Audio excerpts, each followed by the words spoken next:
If we have done static sag, after this we can set up the damping. First we feel how is the movement of the fork, where everything is moving freely.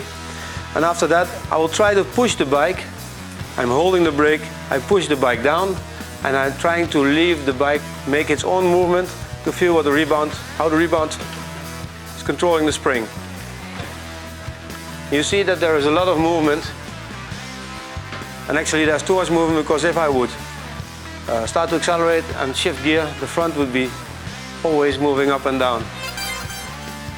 So for that I try to close up the rebound. And if I push again, actually you are seeing that the bike is moving back more slowly. Now the bike is actually moving back too slowly, so when I hit a bump, before it's back up again, it will start already to be at the next bump, and so it will scud down.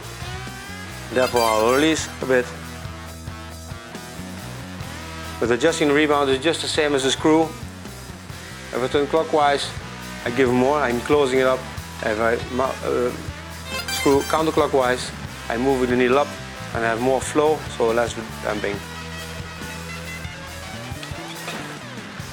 If I'm pushing now, you see that I can push the bike down, and on rebound it is returning and then settling. And this is about the movement I want on the front fork. I want it to be able to push down, it will move up again, and then it will settle in its standard position.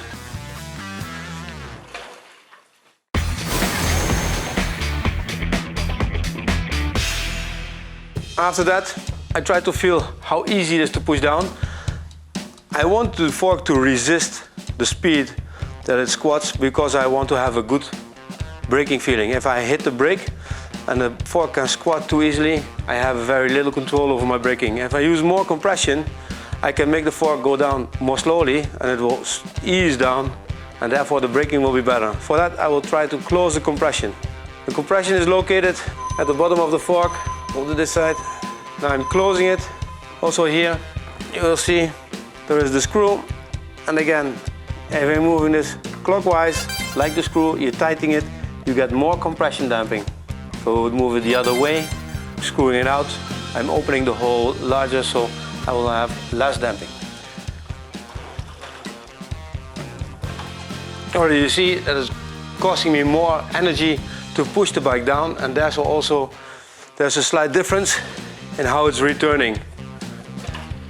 Now the feeling is slightly too hard, so most probably I will get an uncomfortable feeling over the small bumps. You have to find the average between a comfortable feeling that it will follow all the small dips and enough force for braking. So therefore I will release it slightly by moving it counterclockwise. And if you push it back now, you see that there's a smooth movement going down, it's going back up and releasing again.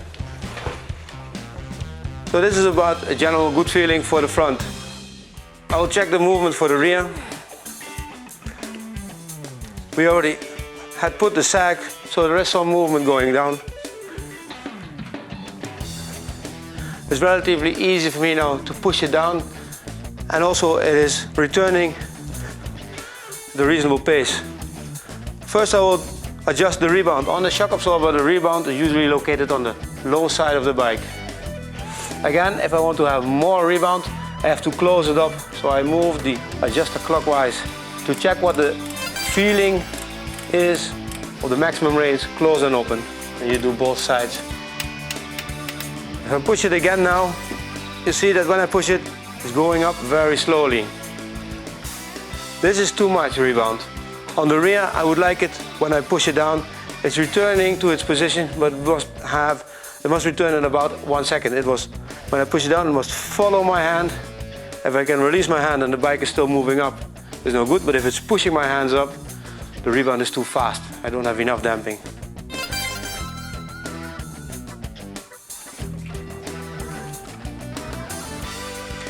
If I'm pushing it down now, you see it's basically following my hands and the movement going back up. This means I have a good control over long bumps, but over small dips it will have enough speed to keep following the road.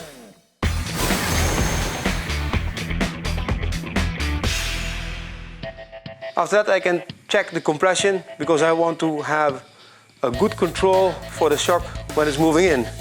I don't want it to squat too easily, because then when I accelerate it moves down too quickly and therefore will have a strange cornering. So I want to control the downwards movement, and for that I'm using the compression adjustment. When I start with adjusting the high and low speed compression adjustment, the best way to use it is to move it as one adjuster to find the first basic set. So I try to close it up again, clockwise to close it, and the other side as well. And you see what, if I push it now, it's much more difficult to push it. Actually now the feeling is very stiff and controlled. Maybe that's nice for the track, but when I want to ride everywhere, this is too firm. So I will ease it back up a bit, so I feel the control when it's going down, but I can also push it when there's a dip or a dent in the floor. So I do it counterclockwise again.